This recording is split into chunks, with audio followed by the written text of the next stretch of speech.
The lemon oil stung my nostrils as I worked the rag in slow, hypnotic circles over the mahogany banister. 2 years, 730 mornings of this exact motion, and the Bowden estate still didn't know my name. My reflection ghosted across the polished wood, brown eyes too wide, mouth set in a line that never quite smiled. Invisible. That was the job description no one wrote down. Sabrina, West Wing needs doing before the caterers arrive. Mrs. Hargrove didn't look up from her clipboard, heels stabbing the marble like punctuation marks. The West Wing. Juan Bowden's private corridor. Staff rule number 1. Enter only when summoned. Rule number 2. If you must enter, knock once, wait 10 seconds, then vanish before the door opens. A cold knot twisted under my ribs. I'd cleaned every inch of this North Shore fortress, from the wine cellar that smelled of cork and old money to the rooftop helipad where black SUVs came and went like crows, but never his rooms. Not once in 2 years had Juan W. Bowden so much as glanced my way. I was the smudge on the mirror that got wiped away before anyone noticed it was there. I wheeled my cart down the service hall, the rubber wheels whispering over Italian tile. The air grew heavier the closer I got. Cedar, gun oil, and something metallic I couldn't name. The library door stood ajar, a sliver of amber light spilling onto the runner. Voices leaked out low and lethal. You think loyalty's a suggestion, Carlo? Juan's baritone cut clean through the wood. You move product through my ports, you breathe because I allow it. A whimper, then the unmistakable click of a hammer cocking. My hand froze on the cart handle. Rule number 3. If you hear gunfire, you were never here. But the cart betrayed me. One wheel snagged on the rug's fringe, metal screeching like a scream. The door flew open. Juan W. Bowden filled the frame. 36, maybe 37, built like a blade, broad shoulders tapering to a waist that made bespoke suits look obedient. His hair was black as wet ink, pushed back from a widow's peak sharp enough to draw blood. A single drop of crimson marred the crisp white cuff of his shirt, stark against the charcoal fabric. And his eyes, Jesus, those eyes, weren't brown or hazel but molten amber shot through with gold, the kind of gaze that pinned you to a wall and left you grateful for the restraint. Behind him, a man knelt on the Persian rug, face swollen, lips split. 2 enforcers flanked him like bookends carved from muscle. I was just... My voice cracked like cheap glass. Wait. One word. Soft as silk, sharp as wire. The room went still. Even the traitor stopped breathing. Look at me, Miss Webb. He knew my name. I dragged my gaze up. The air between us thickened, charged, like the second before lightning. Something flickered across his face. Surprise, maybe hunger. Sabrina R. Webb, he said, tasting every syllable. 2 years under my roof, and I've never seen you. One of the enforcers cleared his throat. Boss, we should. One lifted a finger. The man swallowed the rest. Take Carlo to the cellar. I'll be down. The enforcers hauled the bleeding man away. The door clicked shut, leaving us alone with the smell of gunpowder and bergamot. 2 years, Juan repeated, stepping closer. His shoes didn't make a sound. How is that possible? I clutched the lemon oil bottle so hard the plastic groaned. We're trained to be efficient, sir. Unnoticed. A muscle ticked in his jaw. Amusement? Irritation? Efficient. He rolled the word like a coin across his knuckles. Tell me, Sabrina R. Webb, what else have you been efficient at noticing? My pulse thundered in my ears. Nothing, sir. I just clean. And tonight? Before my door decided to announce it to you? I swallowed. Truth was a blade, but lies were worse. Something about ports. Product. A warning. He studied me the way a sniper studies wind. Then, slowly, he reached past me and plucked the dusting cloth from my cart. His fingers brushed mine, calloused, warm, electric. Do you know who I am? Mr. Bowden. You own this house. A huff of laughter, dark and velvet. That's the brochure version. He leaned in, voice dropping to a murmur that licked the shell of my ear. People who cross me don't get brochures. They get graves. I should have flinched. I didn't. Do you fear me, Sabrina? Yes. The word left my lips before I could stop it. Good. He stepped back, the space between us suddenly cold. Finish the east corridor. Not this room. Not tonight. Relief flooded me, shaky and shameful. I reached for my card. Sabrina. I froze. The things you notice, he said, amber eyes unblinking. Keep them locked behind those pretty teeth. Always. The door closed with a whisper. I stood there until my legs remembered how to move. That night, sleep wouldn't come. Every time I closed my eyes, I saw the blood on his cuff, felt the heat of his gaze branding my skin. I had furniture. Now I was something else. Something that breathed. Morning arrived with a fist on my apartment door. I shared the staff quarters in a converted carriage house 10 minutes from the estate. 3 maids to a unit. Thin walls. The constant smell of bleach. Sabrina, open up. Mrs. Hargrove's voice cracked like a whip. I stumbled out in yesterday's uniform, hair twisted into a knot. She stood in the hallway, face pale, clipboard clutched to her chest like a shield. Get dressed. Now. What did I? Mr. Bowden wants you in his wing. Personal service. Effective immediately. The world tilted. That's your position. Not anymore. Her eyes flicked to my roommates, now sitting up in their bunks, wide-eyed. The car leaves at 15. And Sabrina? She lowered her voice. He doesn't notice the help until it's too late. The car wasn't the staff van. It was a midnight blue Maybach, engine purring like a leopard. The driver didn't speak. As we rolled through the wrought iron gates, the estate loomed larger than ever. Gilded age stone wrapped in ivy, windows glowing like watchful eyes. I pressed my forehead to the cool glass and tried to shrink back into invisibility. Too late. The air had teeth now. Asterisk 2 years earlier, I'd answered an ad for discreet household staff with no questions asked. I was 23, fresh out of a foster system that taught me silence was survival. The Bowden estate paid in cash, provided a room, and asked only that I disappear. I was good at disappearing, asterisk. The Maybach purred to a stop beneath the porte-cochere, gravel crunching like bones under the tires. The driver didn't open the door. I did it for myself, stepping onto the flagstones with the same legs that had carried me through foster homes and night shifts at a 24-hour diner. Only now they felt borrowed. Mrs. Hargrove was waiting at the service entrance, arms crossed, lips thin. Clocks ticking, Webb. West Wing.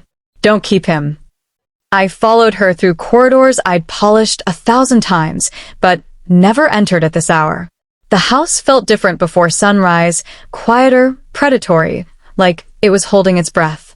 My new uniform hung in a garment bag over her arm.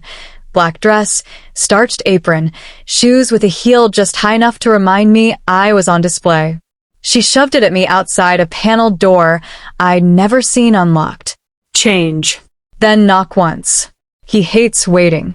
The bathroom was marble and mirrors. I peeled off yesterday's cotton and slid into the new skin. The fabric clung in places my old uniform never touched. My reflection looked like a stranger playing dress-up in someone else's life. Knock. The door opened before my knuckles finished the motion. Juan W. Bowden stood in the threshold, shirt unbuttoned at the throat, sleeves rolled to the elbow. A faint scar cut through the stubble along his jaw, thin, white, deliberate. His eyes tracked me from shoes to pinned-up hair and back again, cataloging. "You're punctual," he said. "I like that." No smile, no welcome. Just a statement, flat and absolute, like he was testing whether the word punctual could hold weight. He turned, expecting me to follow. I did. The West Wing unfolded like a private kingdom. Dark wood swallowed the light. Leather and cedar soaked the air until every breath tasted of him. A fireplace crackled low, though the thermostat read 72. His desk dominated the study, mahogany, scarred in one corner, where something heavy had landed hard. The Persian rug beneath it still carried a faint shadow I recognized from 2 nights ago. Blood doesn't lift easy, no matter how many times you steam clean. Coffee. Black. 2 sugars. He didn't look up from the tablet in his hand. Then the suits. Navy today. Ties on the valet stand. I moved on autopilot. The kitchenette off his dressing room was stocked like a five-star hotel. Beans from a place in Naples I couldn't pronounce. Grinder that sounded like a jet engine. My hands shook the measuring grounds. The machine hissed. Steam curled around my face. When I carried the cup back, he was at the window, Lake Michigan, a dull silver sheet beyond the glass. Dawn hadn't decided whether to show up yet. Set it there. He nodded toward the desk without turning. I obeyed. The porcelain clinked too loud against wood. He finally faced me. Name the scar. I blinked. Sir? On my jaw. You've been staring since you walked in. Name it. Heat flooded my cheeks. I wasn't. Lie to me again, and you're out. Come. Terrifying. I swallowed. Switchblade. South side. Looks like it caught you mid-turn. His mouth curved, not a smile, more like approval. Close. Glass bottle. Bar fight in Cicero when I was 19. You read scars well. He crossed to the desk, lifted the cup, and sipped. His gaze never left me. Suits. The dressing room was bigger than my old apartment. Rows of garments hung in perfect formation. Charcoal, midnight, storm cloud gray. I found the navy, lifted it from the rod.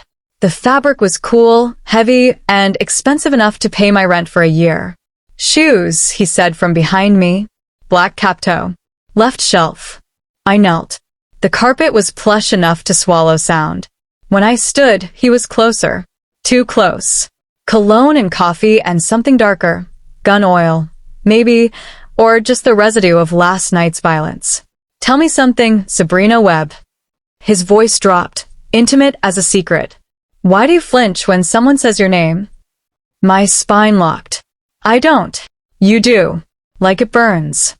I busied myself with a tie, silk the color of dried blood. My fingers fumbled the Windsor knot. He watched every tremor. Foster system, I said finally. The words scraped out. Names get weaponized. Easier to answer to nothing. He took the tie from my hands, finished the knot himself. His knuckles brushed my throat. Accidental, maybe. The contact lingered. From now on, you answer me. Only me. The day blurred into ritual. I learned the rhythm like a new language. 6:15 a.m., coffee, exactly 180 degrees. 6:30, layout watch. Today a Patek with a face like midnight. 7 o'clock, breakfast tray, poached eggs, rye toast, no butter. He ate standing, scrolling through encrypted messages. 8 o'clock, Polish the desk. The scar in the wood caught my rag every time. I wondered whose blood had dried there before mine ever threatened to. The staff avoided me in the halls. Whispers followed like smoke. Asterisk, 2 weeks, tops. Asterisk. Asterisk, he'll send her packing, or worse. Asterisk. Asterisk, remember Clara? Found her crying in the linen closet after day 3. Asterisk. But the days stretched. A week. 10 days. He didn't dismiss me. Instead, he watched. I'd feel it across a room, his gaze like a hand on the back of my neck. When I arranged his cufflinks, he'd tilt his head, studying the way my fingers moved. When I poured coffee, he'd note the steadiness of my wrist. Once, I caught him staring at my mouth while I recited the day's schedule. He didn't look away when our eyes met. He just nodded, like I'd passed a test I didn't know I was taking. The question started small. Day 4. Where'd you learn to fold a pocket square like that? Group home in Peoria.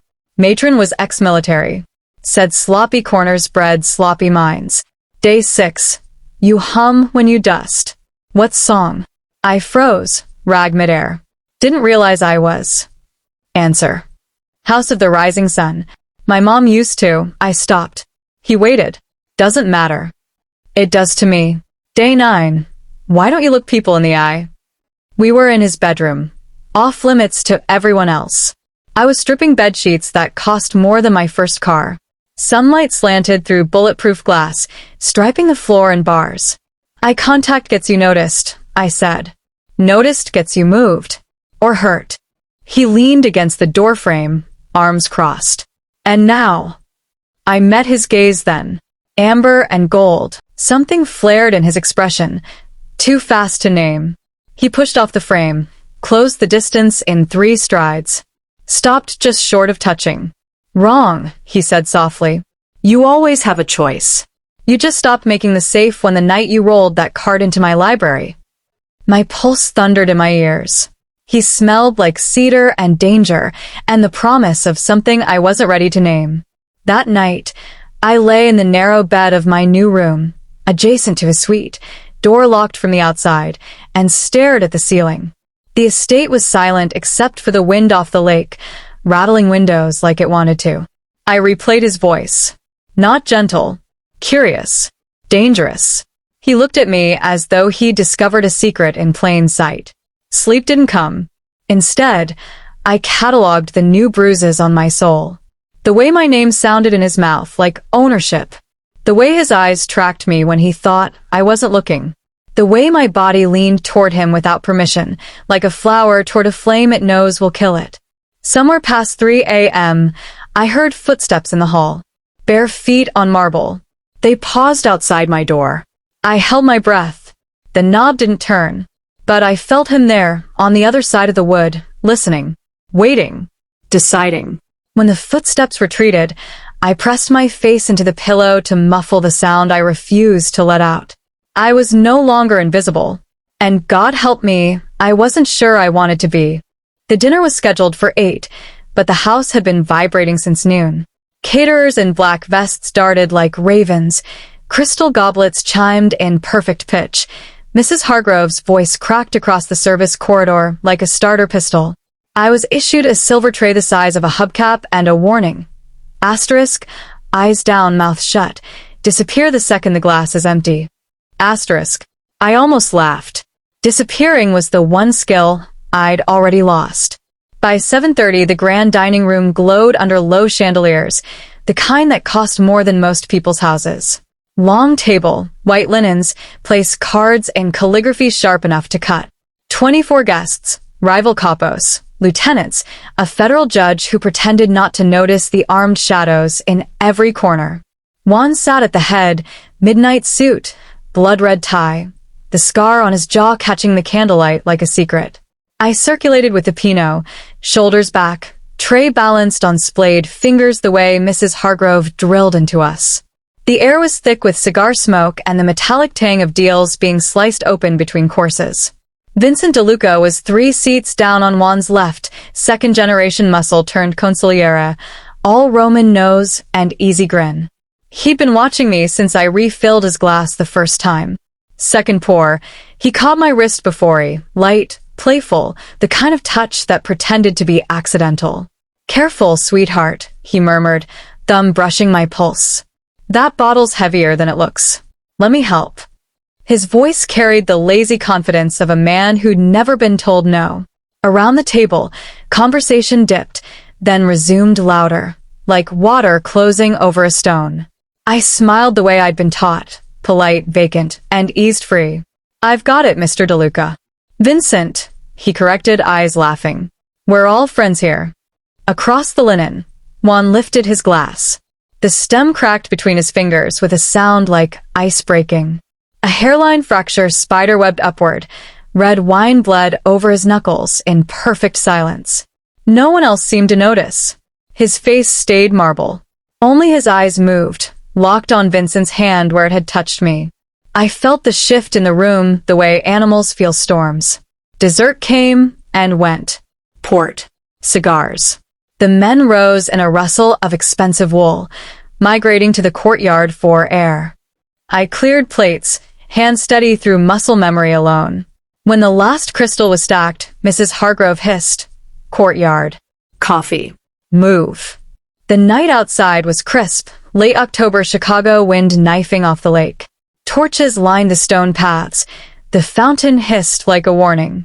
The men stood in loose knots, voices low, laughter edged. I carried the silver urn along the perimeter, refilling cups, invisible again, until Vincent stepped into my path. "Walk with me, Sabrina."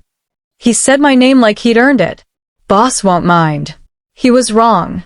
I opened my mouth to refuse when a shadow detached from the colonnade. Juan.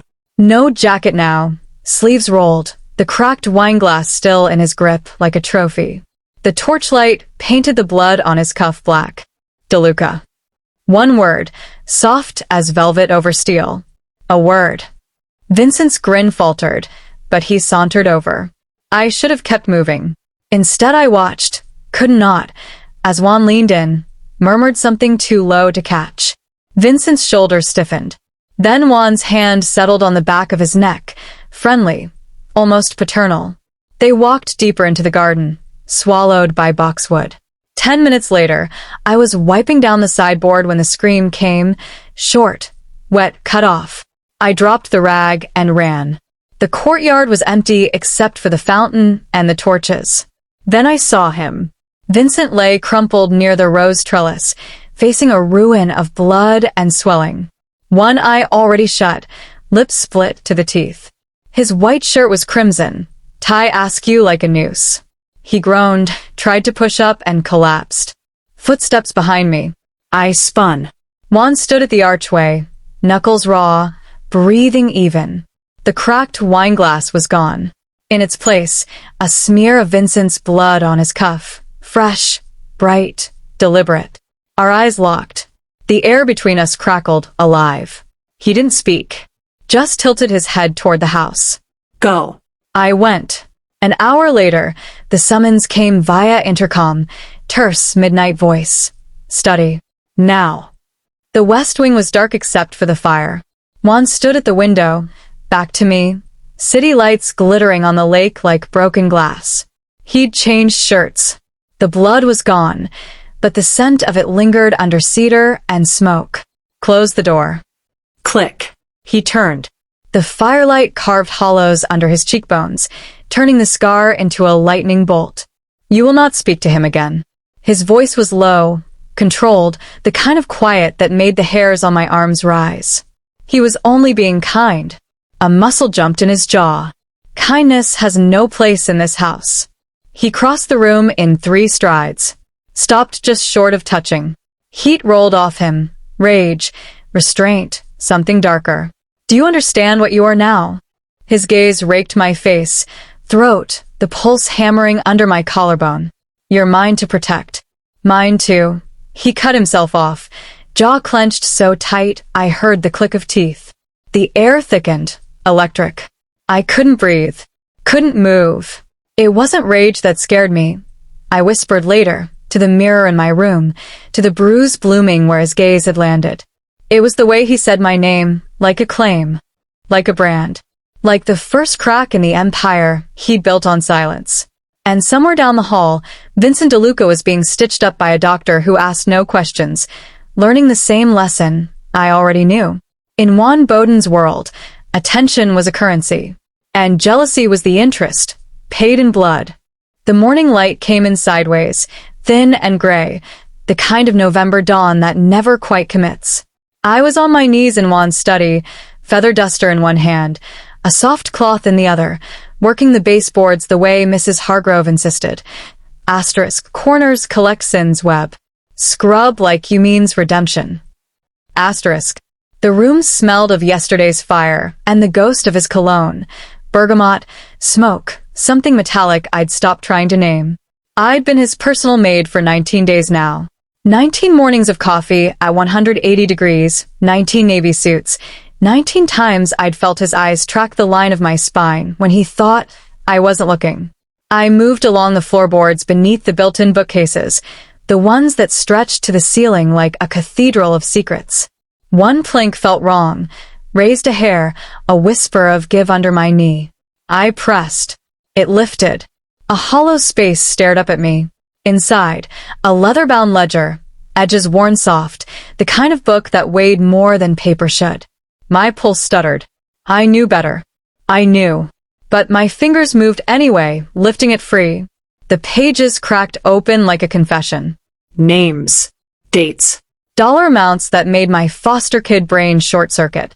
Marco Fennick, 2.4 M, Port of Chicago, Pier 31, 10/14. Vincent DeLuca, 750K, Loyalty insurance, 10/28. Judge R. Harlan, 500K. Docket clearance, quarterly. Shipments, asterisk product, 400 keys, Miami route, armed escort. Asterisk, payments, asterisk cleaner, $50,000, body disposal, South Loop. Asterisk. My hands shook so hard the pages fluttered. This wasn't a ledger. It was a death sentence in ink. A shadow fell across the floorboards. I didn't hear him enter. I never did. Curiosity is a dangerous habit, Miss Webb. Juan's voice was soft, almost conversational, the way a surgeon might comment on the weather while cutting. He stood in the doorway, shoulder against the frame, sleeves rolled high enough to show the corded muscle of his forearms. The scar on his jaw caught the light like a warning. I froze, ledger clutched to my chest like a shield. He crossed the room in 4 silent steps. Stopped just short of me. Close enough that I smelled coffee on his breath, gun oil on his skin. Then why haven't you punished me? The words scraped out before I could stop them. His eyes, amber shot through with gold, dropped to my mouth, lingered, returned to the book. Because I don't know if I want to. The admission hung between us, raw and reckless. He reached for the ledger. I should have let go. I didn't. Our fingers brushed. It wasn't accidental. His were warm, calloused, the pads rough from triggers and fists. Mine trembled. A current snapped through the contact. Electric, undeniable. His thumb grazed the inside of my wrist, right over the vein that betrayed every lie my body told. Control slipped. I felt it leave him the way you feel a storm front move in, pressure dropping, air thickening. His pupils dilated. His jaw flexed. He took the ledger, but his grip lingered on my hand a second longer than necessary. Then another. Get up. I rose on unsteady legs. He didn't step back. The space between us shrank to inches. You read it. Not a question. Enough. A muscle ticked in his cheek. Enough to hang me. Enough to know why Vincent's face looks like a hamburger. His mouth curved, not a smile, something darker. You're learning. He turned, slid the ledger into a hidden panel behind a row of first edition Hemingway. The click of the latch sounded final. Finish the baseboards, he said without looking back. Then the silver in the dining room. I have a call with Miami at 10. He left. The door closed with a whisper. I stood there until my knees stopped shaking. That night, I locked my bedroom door, pointless, but habit, and stood in front of the mirror in my slip. The estate was quiet except for the wind rattling the leaded windows. My reflection looked like a stranger. Hair loose for once, eyes too bright, mouth swollen from biting it all day. He should frighten me, I whispered to the glass. He does. I touched my wrist where his thumb had been. The skin still burned, but it's not enough to stay away. I didn't sleep. Neither did he, apparently. I heard him pacing the hall at 2:17 a.m., bare feet, measured steps, pausing outside my door. This time the knob turned. Slowly. Testing. The lock was held. Silence. Then a soft thud, his forehead against the wood, maybe. A sigh that wasn't quite a sigh. Footsteps retreated. The next morning, the unraveling began in earnest. He skipped the 8 a.m. briefing with his capos. I found the conference room empty, coffee cooling, chairs pushed in like no one had ever sat there. At 9:30, I carried his espresso to the study. He was at the window, phone to his ear, voice low and lethal.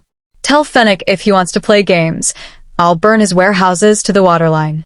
No now. He ended the call, tossed the phone onto the desk.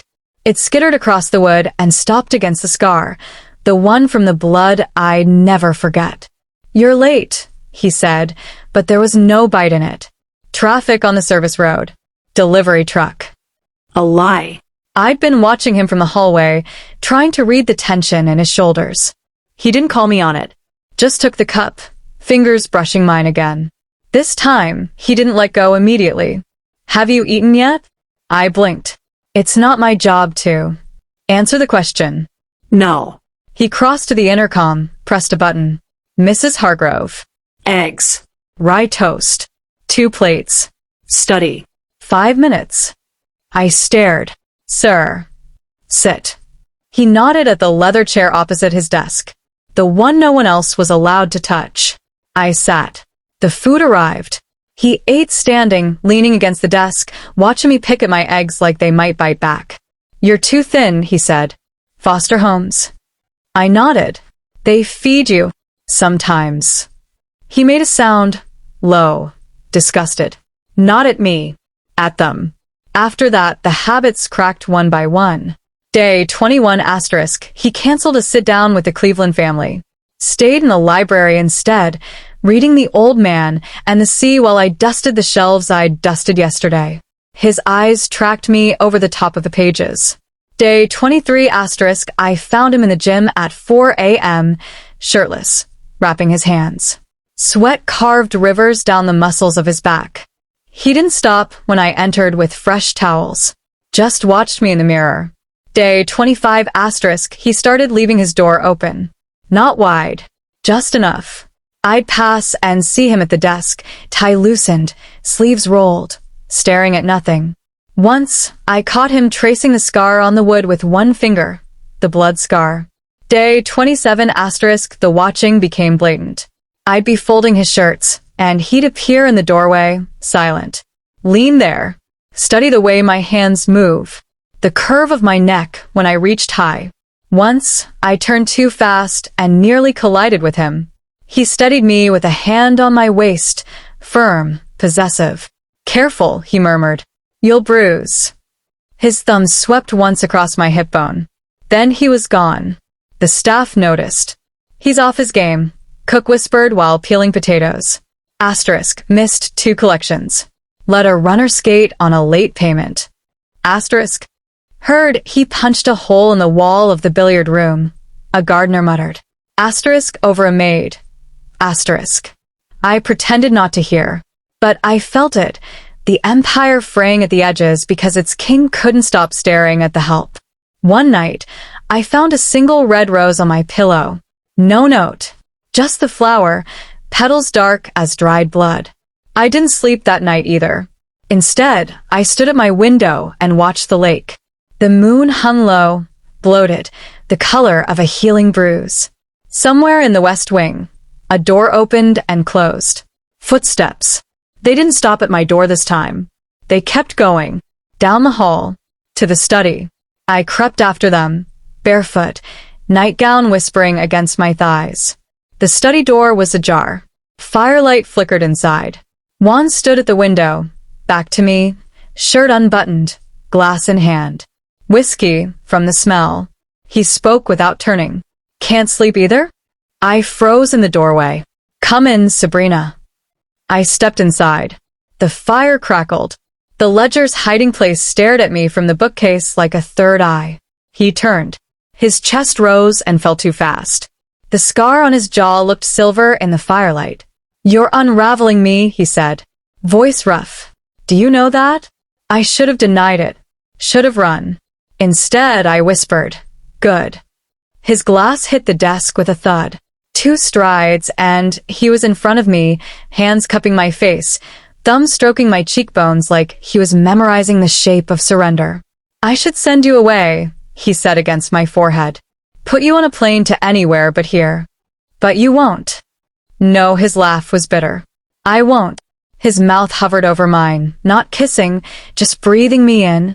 The space between us hummed, alive with every rule he'd already broken. Tell me to stop, he said. Tell me, and I'll lock the door and walk away.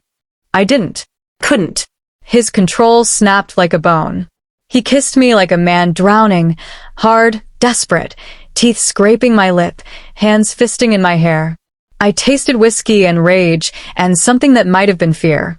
When he pulled back, his forehead rested against mine. You're going to ruin me, he whispered. I smiled against his mouth. You started it. Somewhere in the house, a clock chimed 3. The empire could wait. For now, there was only this, his hands on my skin, my name on his tongue, and the slow, inevitable collapse of everything he'd built to keep the world at bay. The ledger watched from its hiding place. So did I. The city swallowed me whole that afternoon. Mrs. Hargrove had sent me out with a list scrawled in her spidery hand. Asterisk dry cleaning.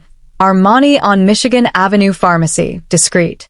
Butcher, prime ribeye, no questions. Asterisk I wore plain clothes, jeans, black coat, hair twisted under a knit cap. The Maybach stayed in the garage, a nondescript black sedan with tinted windows and a driver named Rico who never spoke. Chicago in November is a knife. Wind off the lake slicing through concrete canyons, sky the color of old nickels. I moved fast, head down, the way I'd learned in foster homes and bus stations. Blend, vanish, survive. The dry cleaner first. Plastic-wrapped suits slung over my arm like expensive ghosts. Then the pharmacy, brown paper bag. No receipt. The pharmacist's eyes flicking to Rico waiting at the curb. Last, the butcher. That's when it happened. I stepped out of the shop, meat wrapped in butcher paper, blood already seeping through, and the alley beside the store narrowed into shadow. Two men peeled away from the brick wall. Big. Leather jackets. No visible guns, but the way they moved said they didn't need them. One grabbed my elbow. Firm. Not bruising. The other blocked the sidewalk. Miss Webb. The one on my left had a voice like gravel soaked in whiskey. Marco Fennick sends his regards. My heart slammed against my ribs. I tried to pull free. His grip tightened. Relax. We're just the messenger. He leaned in, breath hot against my ear. Tell your boss his weakness has a name. The words landed like a punch. The second man smiled. All teeth, no warmth. And tell him next time, the message comes with a bow. They released me. Just like that. Walked away whistling, hands in pockets, melting into the Michigan Avenue crowd like smoke. I stood frozen, butcher paper bleeding onto my coat, until Rico appeared at my side. Get in the car. His first words all day. The drive back was a blur of red lights and sirens I didn't remember hearing. My hands wouldn't stop shaking. The message looped in my head over and over. His weakness has a name. Sabrina. Me. The estate gates loomed like jaws. Rico didn't slow for the guards. They waved us through. I stumbled out before the car fully stopped, suits slipping from my grip, meat hitting the gravel with a wet thud. Mrs. Hargrove met me in the service hall. What in God's? I couldn't speak. Just thrust the crumpled pharmacy bag at her and ran. Juan's study door was open. He was on the phone, pacing, voice a low growl. I said no extensions, Sal. You think I'm running a charity? He saw me. The words died. I must have looked like death, face bloodless, coat stained, eyes wild. Out. He snapped at whoever was on the line. The phone hit the desk like a gunshot. He crossed the room in 2 strides. Hands on my shoulders, thumbs pressing into my collarbones hard enough to bruise. Who touched you? I shook my head. They didn't. Who touched you? Fennick's men. Alley by the butcher. They just talked. His eyes went black. What did they say? I swallowed. Tell your boss his weakness has a name. The silence that followed was worse than screaming. Then the storm broke. Juan roared. Actually roared, a sound I'd never heard from a human throat. He swept his arm across the desk, laptop, crystal decanter, a Mont Blanc pen. Everything crashed to the floor in a shatter of glass and whiskey. Rico. The driver appeared in the doorway, face pale. Lock it down. Now, every gate, every door, every fucking window. No one in or out without my say. Double the perimeter. Snipers on the roof. And get me every capo on the line. Asterisk now. Asterisk. Rico vanished. Juan's chest heaved. Veins stood out in his neck. He looked like a man coming apart at the seams. I reached for him, without thinking. Juan. He caught my wrist midair, grip iron. Don't. Then softer, almost pleading. Don't say my name like that. Not now. He released me, turned away, raked both hands through his hair. The scar on his jaw stood out white against flesh skin. Minutes bled into hours. The estate became a fortress. Guards in tactical gear jogged the halls. Rifles slung low. Dogs barked in the kennels. Mrs. Hargrove was sent home with a non-disclosure and a severance check thick enough to choke on. I was moved, escorted to a room adjacent to Juan's suite. Bulletproof glass. Biometric lock. 2 guards outside my door, rotating every 4 hours. They called him the man who never bent. I whispered to the empty room, watching shadows pace beyond the frosted glass. I watched him break without a sound. Night fell hard. I couldn't sleep. The message looped. Weakness has a name. At 1:13 a.m., I slipped out. The guards let me pass. Orders, apparently. Juan's study door was cracked. Firelight flickered inside. He sat in the leather chair, elbows on knees, glass dangling from one hand. Shirt unbuttoned, tie gone, hair a mess like he'd been pulling at it for hours. The bottle beside him was half empty. He didn't look up when I entered. You shouldn't be here. Neither should you. He laughed, bitter, broken. Touché. I crossed the room, knelt in front of him. The fire painted gold across his cheekbones, shadows pooling in the hollows beneath his eyes. You're safe now, he said, voice raw. I searched his face. From them, or from you? He flinched. Actually flinched. The silence stretched, thick with everything we weren't saying.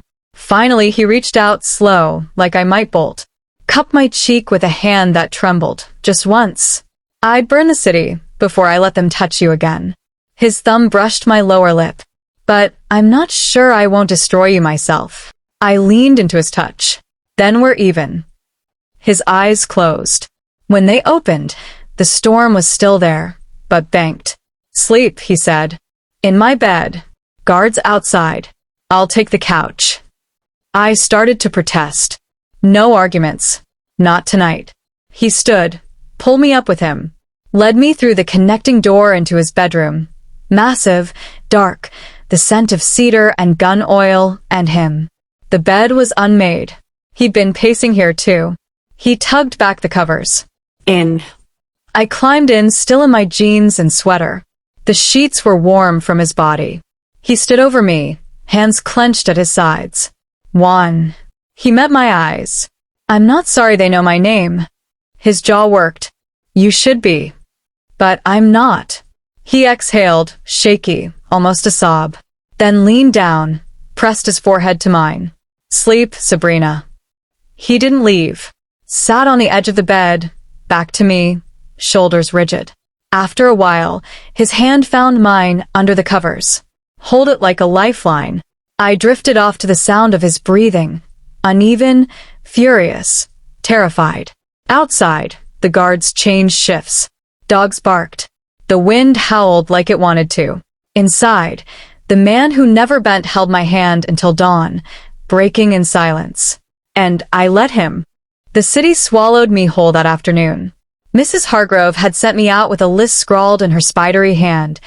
Asterisk dry cleaning. Armani on Michigan Avenue Pharmacy, discreet. Butcher, prime ribeye, no questions. Asterisk I wore plain clothes, jeans, black coat, hair twisted under a knit cap. The Maybach stayed in the garage, a nondescript black sedan with tinted windows and a driver named Rico who never spoke.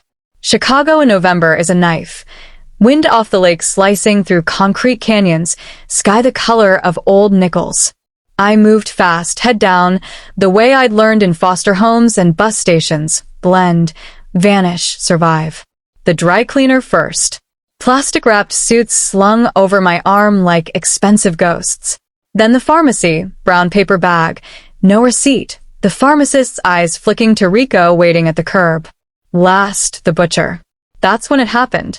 I stepped out of the shop, meat wrapped in butcher paper, blood already seeping through, and the alley beside the store narrowed into shadow. 2 men peeled away from the brick wall. Big. Leather jackets. No visible guns, but the way they moved said they didn't need them. One grabbed my elbow. Firm.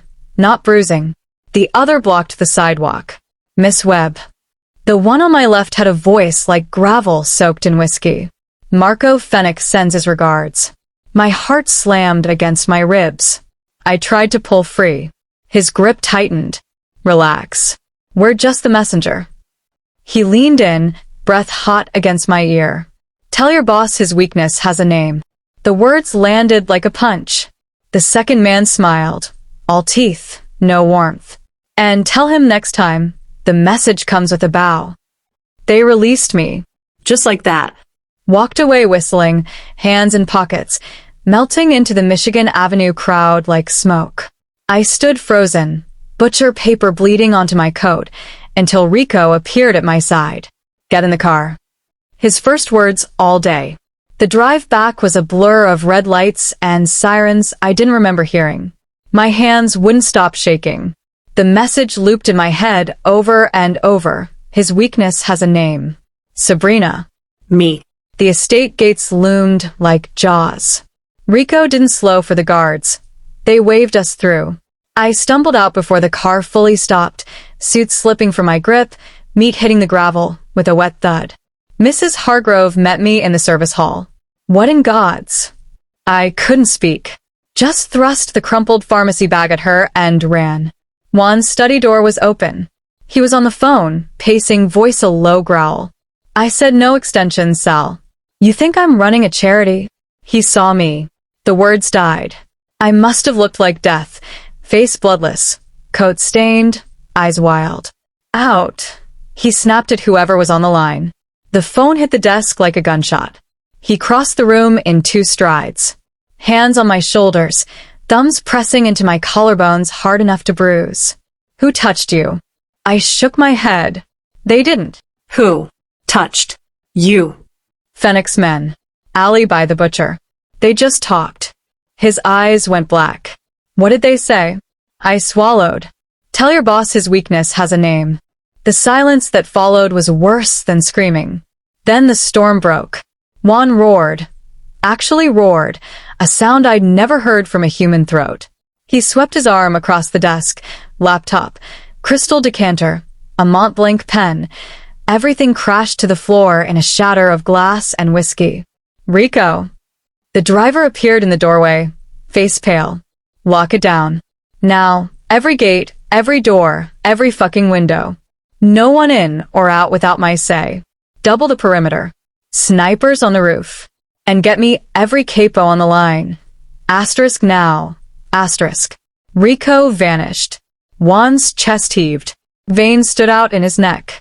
He looked like a man coming apart at the seams. I reached for him without thinking. Juan. He caught my wrist midair, grip iron. Don't. Then softer, almost pleading. Don't say my name like that. Not now. He released me, turned away, raked both hands through his hair. The scar on his jaw stood out white against flesh skin. Minutes bled into hours. The estate became a fortress. Guards in tactical gear jogged the halls. Rifles slung low. Dogs barked in the kennels. Mrs. Hargrove was sent home with a non-disclosure and a severance check thick enough to choke on. I was moved, asterisk escorted asterisk, to a room adjacent to Juan's suite. Bulletproof glass. Biometric lock. 2 guards outside my door, rotating every 4 hours. They called him the man who never bent. I whispered to the empty room, watching shadows pace beyond the frosted glass. I watched him break without a sound. Night fell hard. I couldn't sleep. The message looped. Weakness has a name. At 1:13 a.m., I slipped out.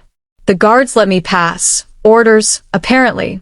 Juan's study door was cracked. Firelight flickered inside.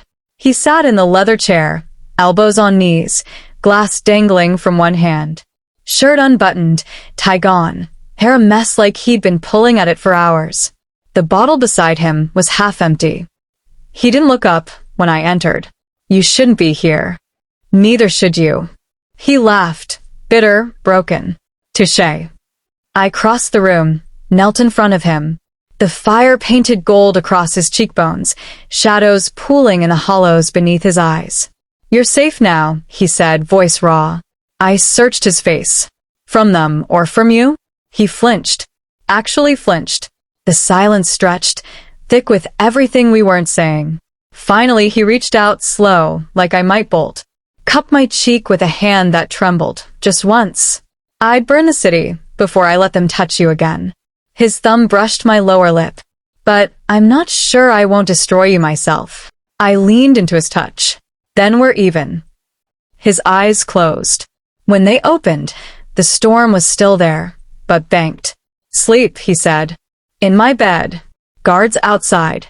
I'll take the couch. I started to protest. No arguments. Not tonight. He stood, pulled me up with him, led me through the connecting door into his bedroom. Massive, dark, the scent of cedar and gun oil and him. The bed was unmade. He'd been pacing here too. He tugged back the covers. In.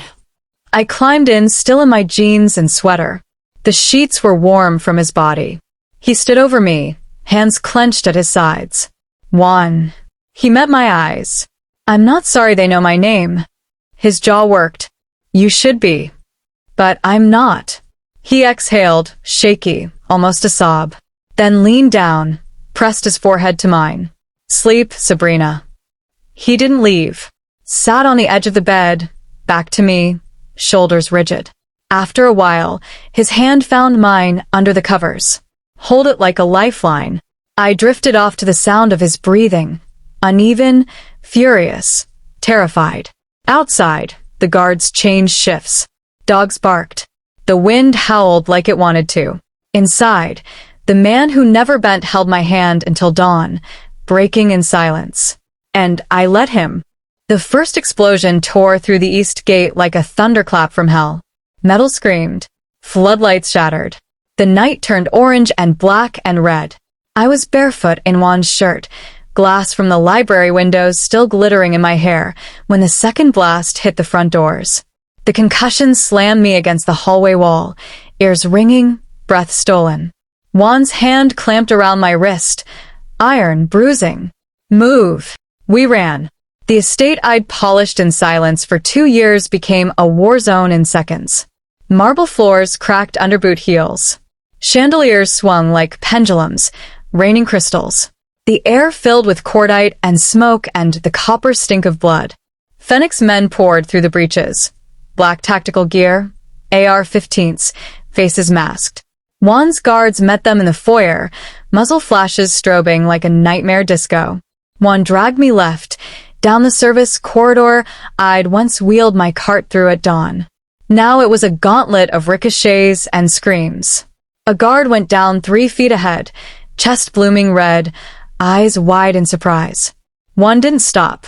Stepped over the body, gun raised, and put 2 rounds in the shooter's face. I tasted bile. Eyes on me, he barked.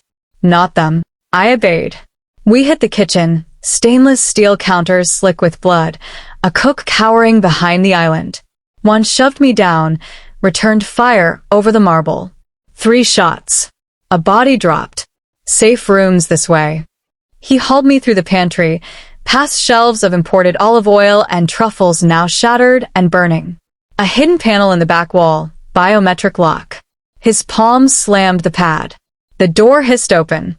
Inside, steel walls, monitors, a cot, a single chair. A bunker disguised as a wine cellar. He shoved me in. Lock it from the inside. Do not open for anyone but me. I grabbed his arm. Juan, I'll come back. His eyes were wild, amber turned feral. I swear on my life. Then he was gone. The door was sealed with a clang. The monitors flickered to life. 12 feeds of carnage. I watched him fight. Not the legend. Not the myth whispered in back rooms and boardrooms. A man. He moved like violence incarnate, fluid, brutal, efficient.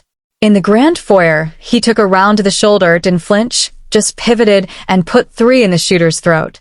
In the west wing, he used a fallen guard's body as cover, dragged another behind a statue, pressed a knife to the man's neck until he gave up Phoenix position.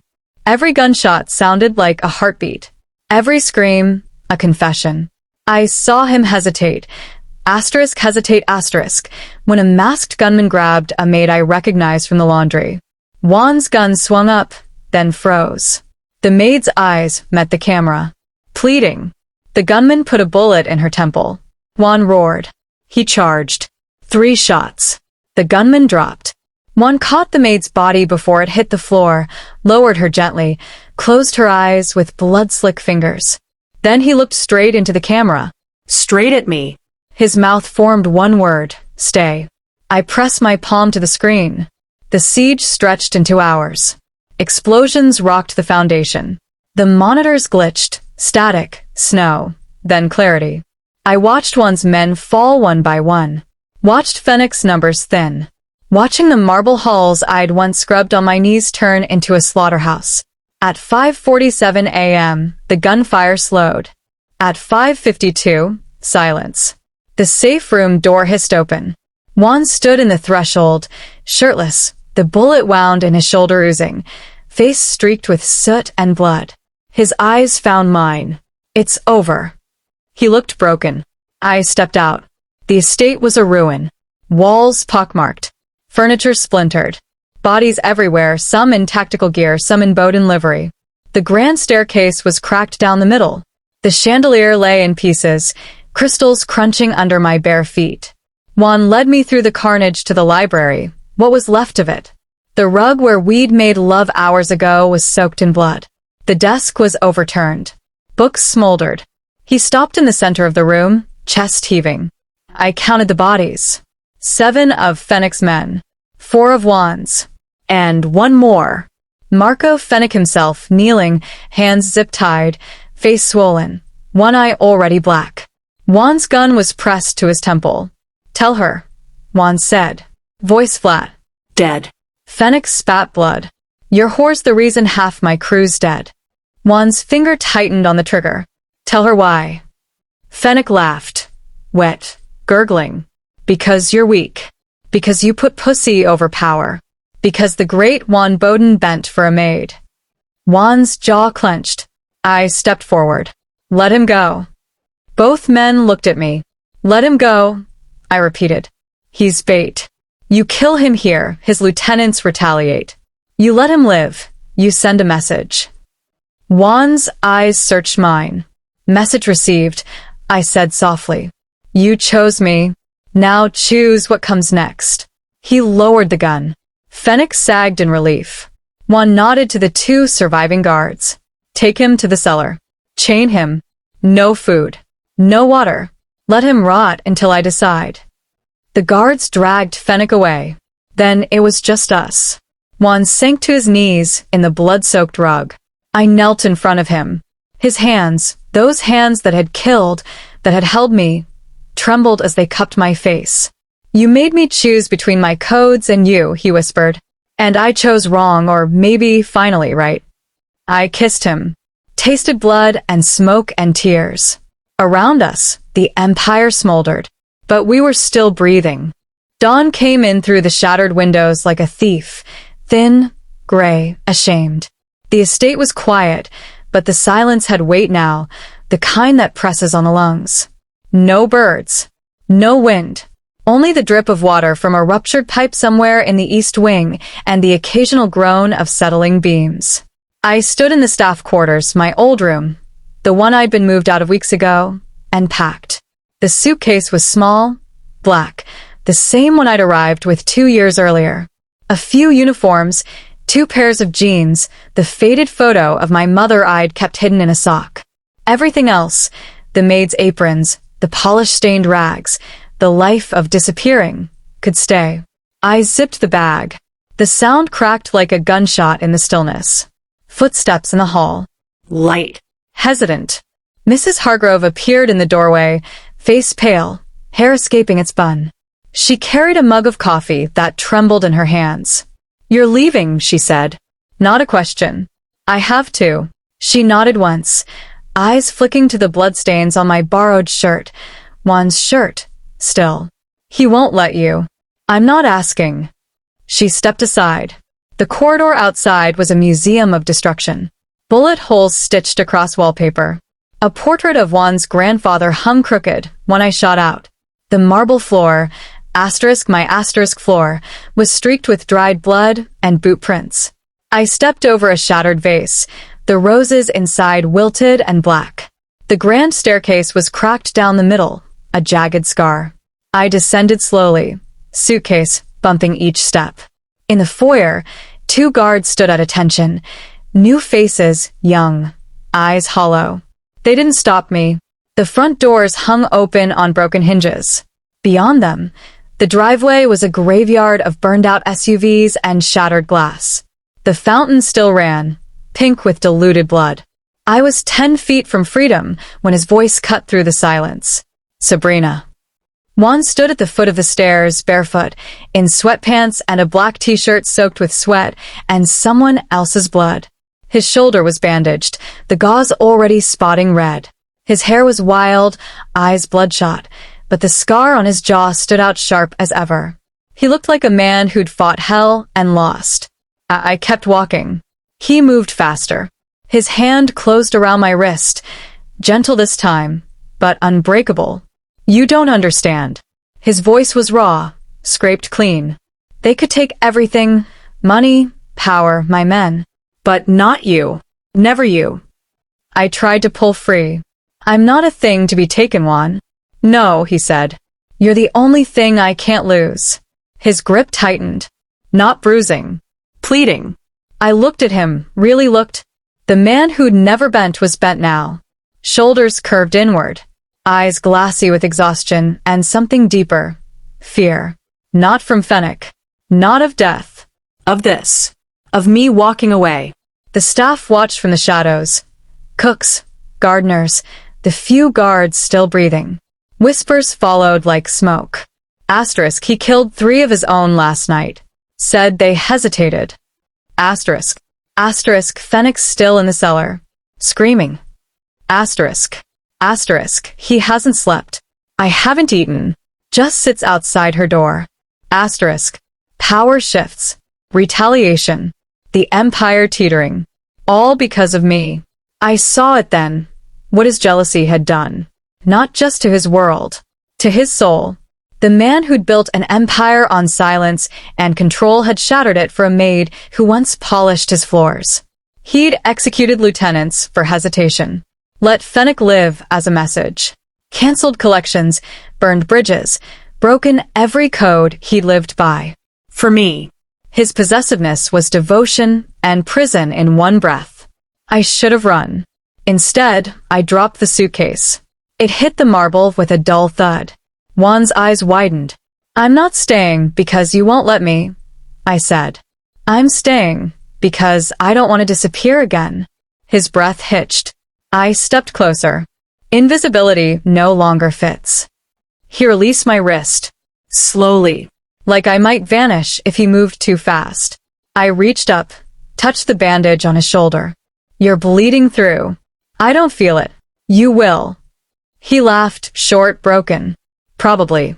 I looked around at the ruin, the blood, the ghosts in the walls. This is what love looks like for you, I said. Destruction. Chaos. Bodies in the foyer. He flinched. But it's yours, I continued. And I'm choosing it. His hands came up, hovered, then settled on my waist, light, reverent. I don't deserve. Stop. I pressed my fingers to his lips. You don't get to decide what I deserve. His eyes closed. When they opened, the storm was still there, but quieter. I'll rebuild it, he said. The empire. The rules. All of it. For you. No, I shook my head. Rebuild it with me. Or don't bother. He stared, then nodded. Once. I picked up the suitcase, handed it to a passing guard. Burn it. The guard blinked. Now, Juan said. The man scurried off. Juan pulled me into him, careful of his shoulder, careful of me. His forehead rested against mine. He broke his rules for me. I whispered later, to the mirror in his bathroom, to the woman staring back with wild hair and blood under her nails. Maybe that's the only kind of love a man like him can give. I didn't recognize her, but I stayed. The staff adjusted. Mrs. Hargrove returned with a new clipboard and a tighter bun. The guards rotated in silence. Fennec's screams from the cellar stopped after 3 days. Juan's orders, not mercy. I walked the halls in jeans and his shirts, no apron, no polish. The marble was patched, but the cracks remained, like scars. Juan watched me constantly, not with possession now, with wonder. One morning, I found him in the library, new rug, new desk, same view. He was on the phone, voice low. Tell the families. Full payouts. College funds for the kids. And the maid, Clara, her mother gets the house in Evanston. No arguments. He hung up. Look at me. You didn't have to. I did. I crossed to him, straddled his lap in the leather chair. His hands settled on my hips like they belonged there. We're a mess, I said. We're alive. I kissed him, slow, deliberate. Outside, the estate began to heal. Inside, we learned a new language. One built on broken rules and blood-stained marble. One where love wasn't gentle, but it was ours. The grand hall had been scrubbed clean of blood, but the ghosts lingered in the bullet holes patched with fresh plaster and the faint pink tinge that no amount of bleach could lift from the marble veins. 5 days after the siege, the estate breathed again, cautious, wounded, waiting. The surviving lieutenants gathered at dusk. 12 men around the long mahogany table that had once hosted rival negotiations and now bore the scars of war, a gouge from a knife, a burn from a dropped cigar, a dark stain no one mentioned. They wore black suits, faces carved from stone. Eyes flicked to the empty chair at the head, Juan's chair, and then to the double doors. I stood outside those doors in a dress the color of midnight. No uniform, no apron. The fabric clung to places my maid's garb never touched, cut low enough to reveal the faint bruise on my collarbone, Juan's teeth, from the library rug. My hair was loose, waves tamed only by his fingers that morning. He waited beside me, hand at the small of my back, thumb tracing the ridge of my spine through silk. You ready? His voice was low, steady, but I felt the tension in his touch. No. Good. The doors opened. We walked in together. The room stilled. I was the maid who'd once entered this hall backward, eyes down, tray balanced on splayed fingers. The one who'd polished the very table they sat at until it reflected their sins. Now I walked at Juan Bowden's side, head high, hand in his, the same hand that had once clutched a lemon oil rag. The lieutenants rose. Not out of respect. Out of shock. Vincent DeLuca was there, face still swollen, lips split, one eye ringed black. He stared like I was a ghost. Juan raised a hand. The room silenced. Sabrina R. Webb stays by my side. His voice cut through the air like a blade. Anyone with a problem can take it up with me. No warmth. No romance. A declaration of war. The invisible maid had become the center of his empire, the one thing untouchable, and the one thing that could destroy it. Vincent's jaw clenched. A younger capo, Rico's cousin, maybe shifted in his seat. Whispers slithered under the table like snakes. Asterisk, he's lost it. Asterisk. Asterisk, Fennec was right. Asterisk.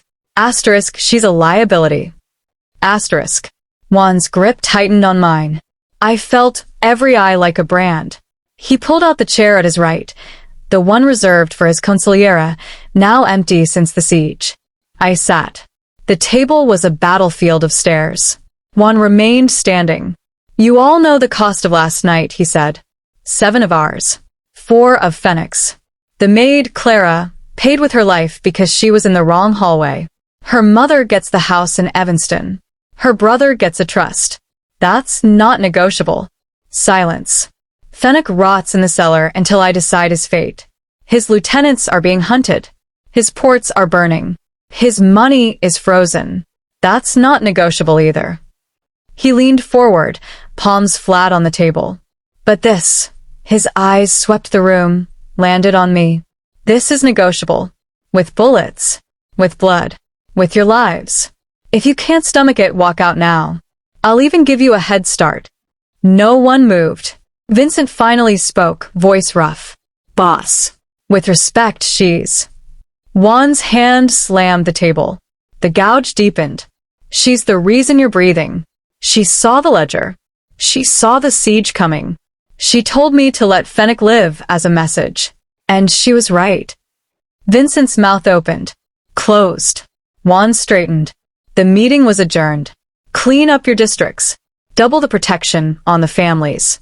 Anyone touches her. His eyes found every man in the room. I'll skin you myself. The lieutenants filed out. Some nodded. Some wouldn't meet my eyes. Vincent lingered last, gaze flicking to our joined hands. Juan stared at him. Vincent left. The doors closed. We were alone. I exhaled, shaky, ragged. My hand trembled in his. You ruined everything, I whispered. He smiled. Unrepentant. No, Sabrina. I finally saw something worth ruining it for. The chandeliers gleamed again. New crystals, same light, reflecting them both. The boss and the maid. She was no longer unseen. He was no longer unbroken. Later, in the rebuilt library, I stood at the window watching the grounds. The fountain ran clear again. The burned SUVs were gone.